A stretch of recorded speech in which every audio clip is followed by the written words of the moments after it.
Jahazi TV.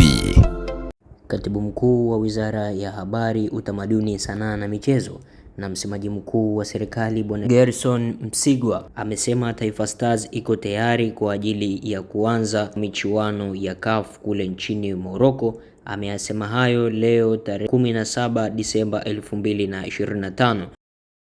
Tunamshukuru Mungu kwamba tumefanya maandalizi yote kwa ajili ya timu yetu ya taifa kwa kushirikiana na shirikisho la kandanda Tanzania TFF. Hivi ninavyozungumza timu ya taifa iko Misri, inaendelea na kambi ya mwisho kuelekea kwenye mashindano yatakayofanyika Morocco, na matarajio ni kwamba itaondoka tarehe 18 Alhamisi kutoka Misri kwenda Morocco, ambako mchezo wa kwanza baada ya ufunguzi wa tarehe 21 wa AFCON 2025 Morocco, mchezo wa kwanza utakuwa tarehe 23 kwa timu ya taifa ya Tanzania kucheza na timu ya taifa ya Nigeria.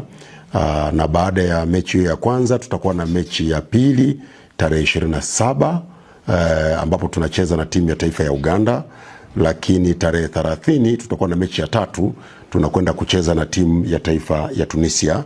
Matarajio yetu ni kwamba safari hii tutavunja rekodi iliyopita ambapo tulipata pointi moja. Safari hii pengine tutavuka zaidi, tupate pointi zaidi, na inshallah pengine tutavuka kwenye hatua hii ya makundi, twende kwenye hatua inayofuata, tufanye mambo mazuri zaidi. Taarifa tulizozipata kutoka kwenye kambi ni kwamba timu iko vizuri chini ya Mwalimu Gamondi. Wanafanya vizuri, na serikali kwa kushirikiana na TFF tumehakikisha tunatoa kila kitu ambacho wachezaji wanahitaji. Tunawahamasisha kuwa na morali.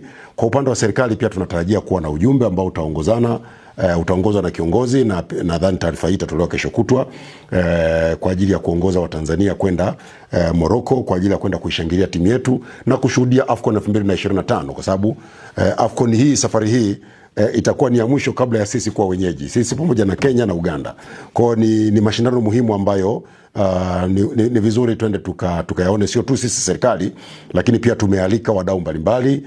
Ofisi ya Rais TAMISEMI tumewaalika viongozi katika manispaa zote ambazo mashindano ya AFCON ya 2027 yatafanyika, kwa maana ya Dar es Salaam, manispaa za Dar es Salaam, lakini pia tumealika viongozi kutoka jiji la Arusha, tumealika pia viongozi kutoka jiji la Dodoma, waende wakajifunze namna ambavyo wenzetu wanasimamia mashindano, fursa mbalimbali namna gani tunazikamata, watanufaikaji wao kama halmashauri, jinsi ya kukusanya mapato na kutumia fursa mbalimbali. Unajua, unapokwenda kwenye mashindano unajifunza ili wewe ukija uje unufaike. Haya mashindano sio kuingia tu uwanjani.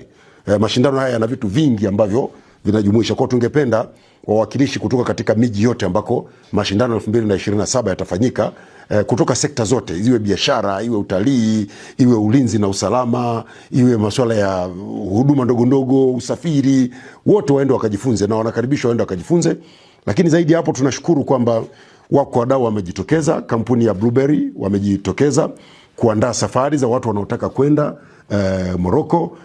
Natoa wito kwa Watanzania wanaotaka kwenda kushuhudia mashindano haya, waende kampuni ya Blueberry. Wameandaa vifurushi maalum kwa ajili ya watu wanaotaka kwenda kulipia. Kuna nafuu kubwa sana, utapewa usafiri, utapewa hoteli, utapewa na huduma za kwenda kushuhudia mechi kulingana na utakavyotaka. Ukitaka mashindano yote, ukitaka mechi mbili, ukitaka moja, ukitaka ngapi, wanatoa. Na ni vizuri Watanzania wengi twende kwa wingi, licha kushangilia timu lakini tukapate uzoefu. Goli la mama lipo, tunatoa goli la mama kwa kila goli watakaloshinda, lakini lazima pia kutoka na zawadi kwa timu ya taifa yetu ya Tanzania, Taifa Stars, itakapokuwa imeshiriki kwenye mashindano haya. Sasa mengine Mheshimiwa Waziri au Naibu Waziri kesho kutwa atakapozungumza na waandishi wa habari atayasema yote kwa uwazi, lakini zawadi lazima zitakuwepo. Hatuwezi kuacha vijana wetu waende wakapambane huko alafu Mheshimiwa Rais akawaacha mikono mitupu. Zawadi zao lazima zipo.